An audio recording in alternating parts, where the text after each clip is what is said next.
हाँ, नमस्कार मित्रों। आज हम पढ़ेंगे वर्ण विचार। संस्कृत वर्णमाला में वर्ण विचार का ज्ञान होना जरूरी है। यदि हम वर्ण की बात करें तो वर्ण की परिभाषा क्या होगी कि भाषा की सबसे छोटी इकाई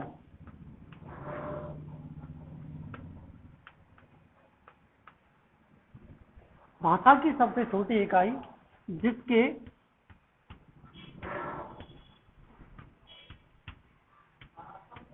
टुकड़े न किए जा सके। भाषा की सबसे छोटी इकाई जिसके टुकड़े न किए जा सके क्या कहलाती हैं? वर्ण कहे जाते हैं।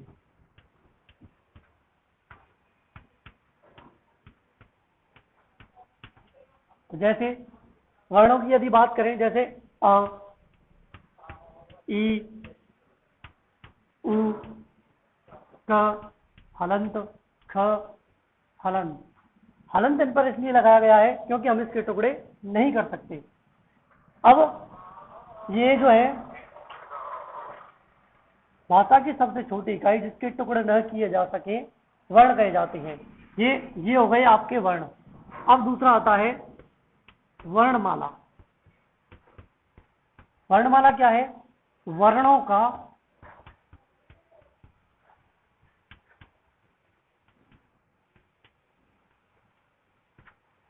का क्रमबद्ध समूह। जो वर्णों का समूह है वो क्या कहा जाता है? वर्णमाला कहा जाता है। ठीक है।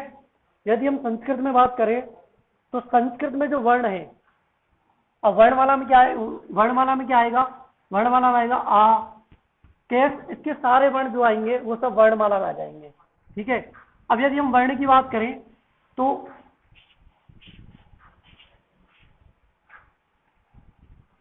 वर्ण की यदि हम बात करें तो संस्कृत में जो वर्ण है,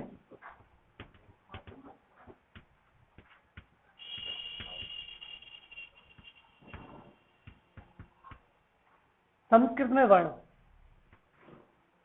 यदि हम बात करते हैं तो वर्ण वर्ण यानी जिस भाषा की सबसे छोटी इकाई जिसके टुकड़े न किए जा सके वर्ण कहे जाते हैं। अब वर्ण जो है वो वर्णों के जो वर्ण है वो दो प्रकार के होते हैं। वर्णों के प्रकार दो प्रकार के होते हैं। पहला जो वर्ण है वो होता है स्वर या अचवर्ण, और जो दूसरा है वो है व्यंजन या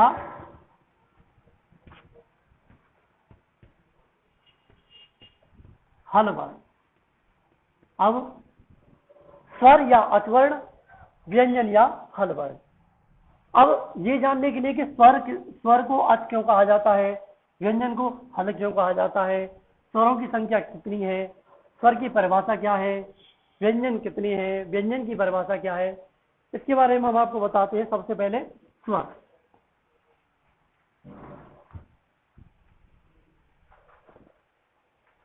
स्वर की यदि हम बात करें, स्वर या अचवर्ण।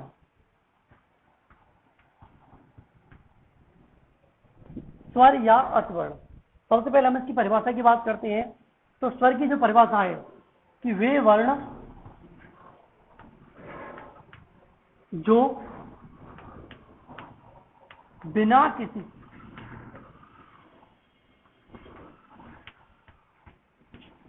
वर्णों की सहायता से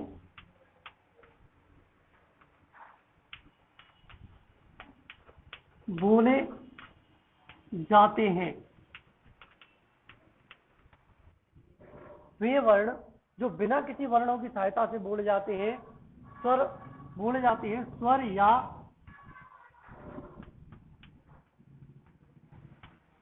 स्वर या अचवर्ण कहे जाते हैं।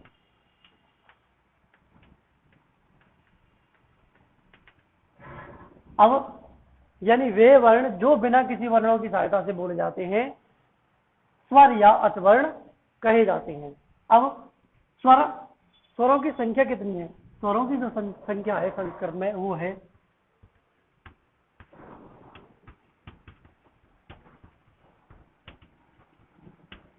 यदि हम निचले स्तर से बात करें 9th या 10th के लेवल से, क्योंकि हम 10th की क्लास के लिए पढ़ा रहे हैं, तो इसके लिए जो संख्या है, वैसे तो संस्कृत में स्वर जो होते हैं वो होते हैं 22, लेकिन आप लोगों के लिए 13 माने गए हैं। वैसे तो 22 माने गए हैं, 9 इनमें प्लस स्वर भी आते हैं, लेकिन 13 जो है वो मूल रूप से काम आएंगे आपके लिए।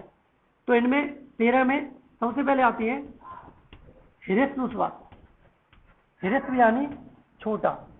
ह्रस्व स्वरों की जो संख्या है वो है 5, अ, ई, उ, री और री। इनको ह्रस्व या लघु स्वर भी कहा जाता है। अब यदि बात करें, उसके बाद आते हैं दीर्घ स्वर। दीर्घ स्वर में आ, ई, उ, री, ए, आई, ओ, औ, ये होते हैं आपके दीर्घ स्वर। अब दीर्घ स्वरों में भी यदि इनकी बात करें हम, अ, ई, उ, री, ये तो इसके मूल स्वर हैं। मूल स्वर क्या है? अ, ई, उ, री, ये इसके मूल स्वर हुए। अब यदि हम इनकी बात करते हैं चारों की, ए, आई, ओ, औ, तो इनको हम कहते हैं मिश्रित स्वर। मिश्रित स्वर हम इनको इसलिए कहते हैं क्योंकि ये मिश्रित करके बनाए गए हैं। जैसे अ प्लस अ बराबर आ, ऐसे ही अ प्लस ए बराबर आई, ऐसे इनको क्या हो जाएगा? मिश्रित स्वर कहे जाएंगे। अ प्लस ई बराबर ए, तो ये क्या होते हैं? आपके मिश्रित स्वर होते हैं। मिश्रित स्वर के बाद यदि हम बात करें कि स्वर या अचवर्ण, दूसरी बात आती है इसमें अच की, तो हम इसको अच क्यों कहते हैं? पहले हम आपको व्यंजनों की संख्या और बता दें, उसके बाद आपको ये बताएंगे कि स्वर को अच, व्यंजन को हल क्यों कहा जाता है। अब यदि हम बात करें तो स्वर आपके सामने है 5, अ, ई, उ, री, री, ये 5 जो है वो आपके ह्रस्व स्वर हुए। और आ, ई, उ, री, ए, आई, ओ, औ, ये आपके दीर्घ स्वर हुए। जिनमें से मिश्रित स्वर कौन से हैं?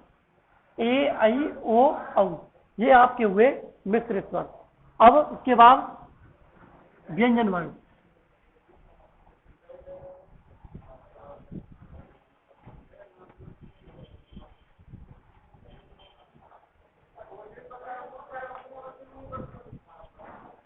यानी व्यंजन या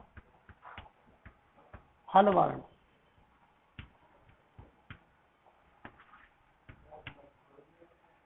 व्यंजन या हल वर्ण। अब इसको व्यंजन क्यों कहा जाता है? क्योंकि सबसे पहले हम यदि बात करें तो व्यंजन में कि वे वर्ण जो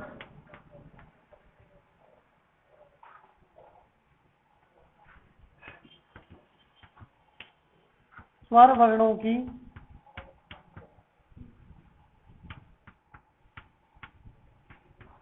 सहायता से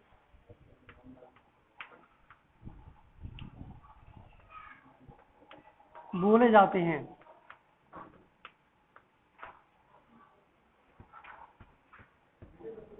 वे वर्ण जो स्वर वर्णों की सहायता से बोले जाते हैं क्या कहलाते हैं? व्यंजन वर्ण कहलाते हैं।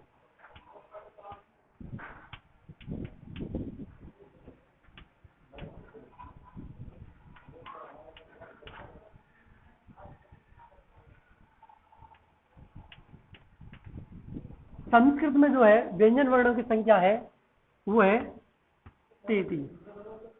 संस्कृत में व्यंजन वर्णों की संख्या क्या हुई? 33। अब इनके प्रकार अलग अलग हैं। जैसे सबसे पहले हम बात करें व्यंजनों की बात करें तो जैसे स्पर्श व्यंजन,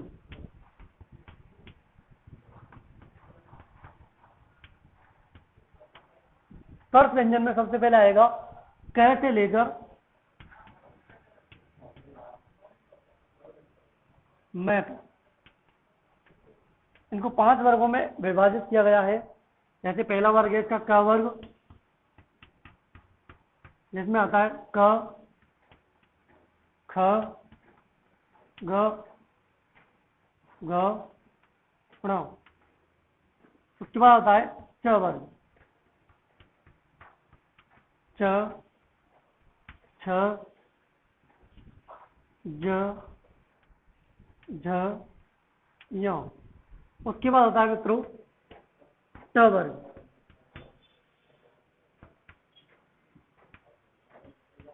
ट वर्ग में आएगा ट, ठ, ड, ढ़, ण।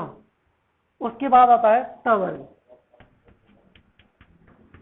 ट वर्ग में आएगा ट, थ, द, ध, न।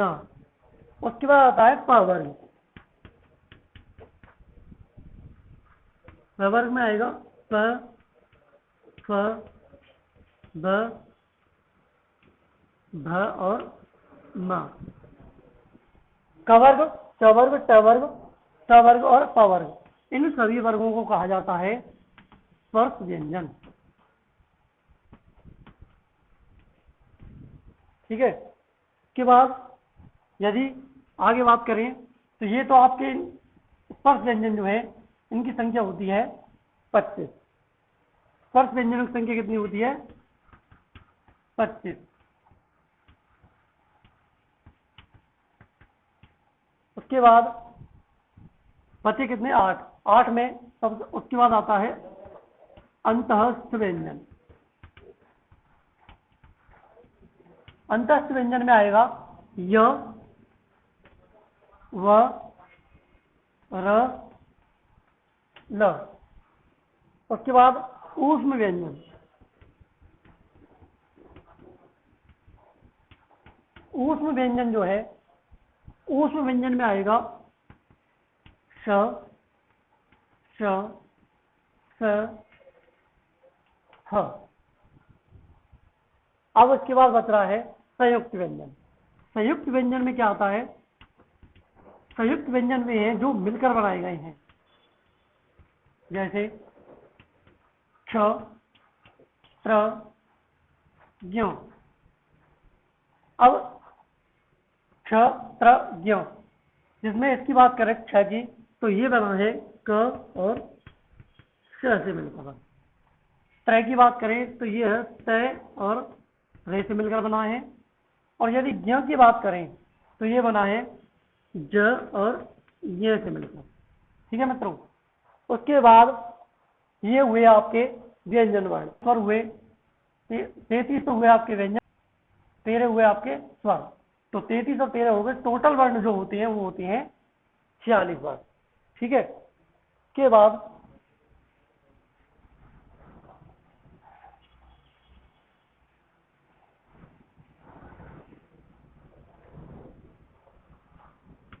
स्वर या अच।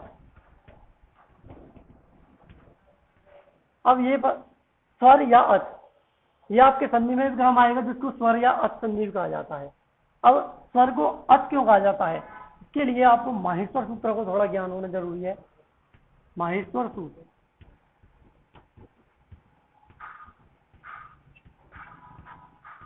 जो कि पाणिनि की देन है, ये होती है 14।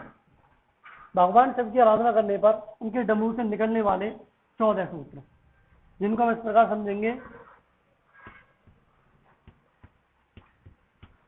आई उण, री लिरिक, ए ओंग, आई औच।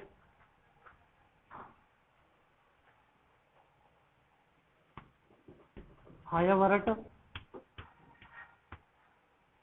लण,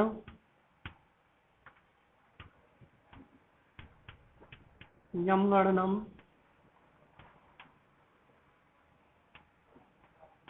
झब य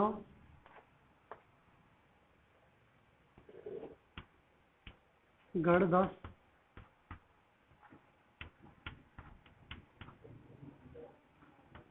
जब गड़ दस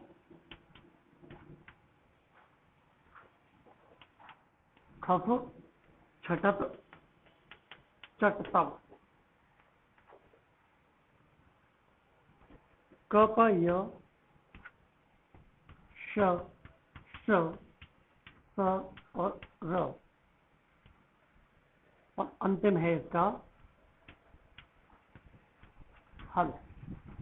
इसमें जो है शुरू का ए और अंत वाले जो वर्ण हैं हलंत वाले उनको नहीं लगाया जाएगा।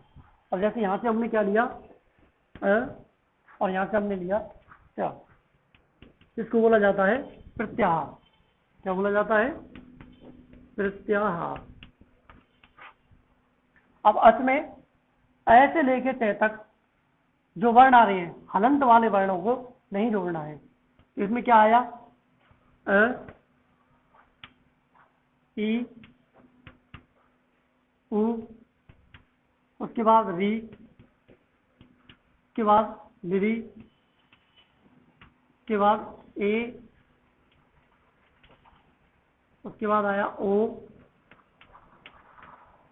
फिर आई और उसके बाद औ। अ ई उ री लिरी ए ओ आई औ। तो ये सारे क्या आ गए आपके? स्वर आ गए। इसलिए इसको स्वर या अच कहा जाता है। उसके बाद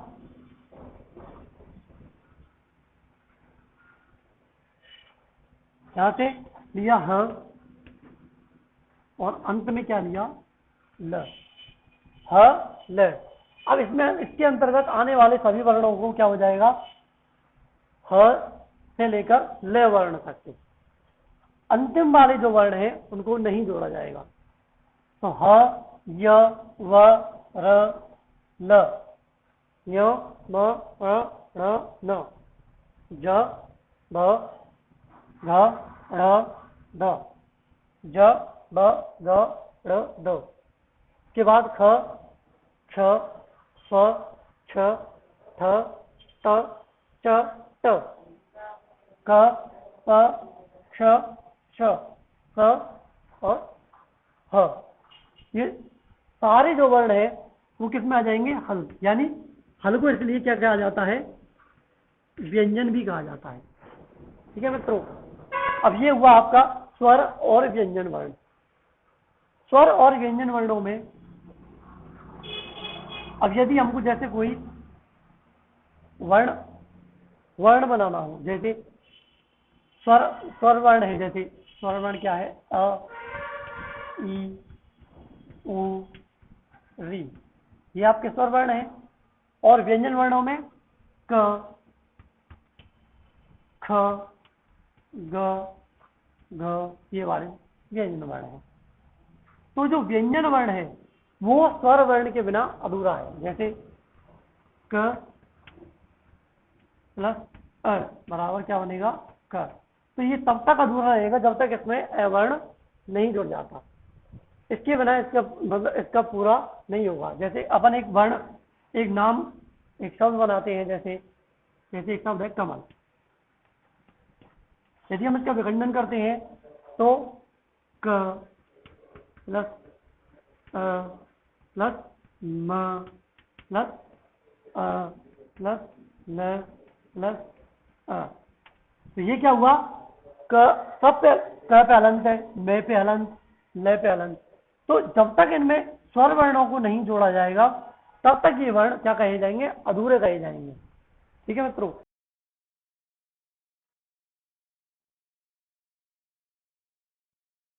तो ये हुआ आपका स्वर और व्यंजन वर्ण। आज के लिए इतना ही। धन्यवाद।